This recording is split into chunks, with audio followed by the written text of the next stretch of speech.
इधर सरगुजा के राजीव भवन में जिला कांग्रेस कमेटी ने प्रेस कॉन्फ्रेंस की। ये प्रेस कॉन्फ्रेंस संविधान निर्माता डॉक्टर भीमराव अंबेडकर पर की गई आपत्तिजनक टिप्पणी को लेकर थी। इस दौरान कांग्रेस नेताओं ने बीजेपी पर आरोप लगाया, बीजेपी हमेशा लोकतंत्र और संवैधानिक मूल्यों का तिरस्कार करती है और इस बार तो उसने हद ही पार कर दी है। इस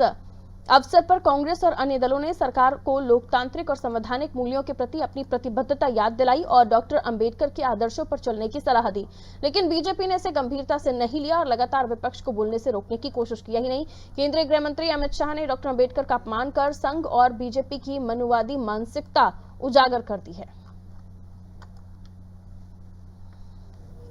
अमित शाह जी की जो व्यंग्यात्मक लहजे की जो उनका जो प्रदर्शन था, उसके विरोध में राष्ट्रीय स्तर पे, प्रदेश स्तर पे, जिला स्तर पे कांग्रेस द्वारा उसका प्रतिकार करने के लिए, विरोध करने के लिए पत्रकार वार्ता आयोजित की गई थी, जिसमें उन्होंने देश के संविधान के जनक बाबा साहब अम्बेडकर, जिन्होंने सर्वधर्म समभाव का एक वातावरण निर्मित किया और संविधान बना करके इस देश में सभी को बराबर से जीने का हक दिया,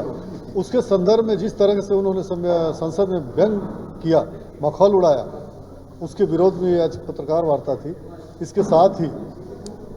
देश में लगातार एक ऐसी परिस्थिति बनती जा रही है जहां संसद में संभल के संदर्भ में, जहां संसद में मणिपुर के संदर्भ में, जहां संसद में अडानी के संदर्भ में चर्चा करने की मांग की जा रही है, उसकी मांग न मानते हुए संविधान के संदर्भ में बातें आ रही हैं और इस तरह से नलगर प्राप्त जो किया जा रहा है। भारतीय जनता पार्टी के गृह मंत्री अमित शाह जी के बयान की कठोर निंदा करती है और उनके इस्तीफे की मांग करती है।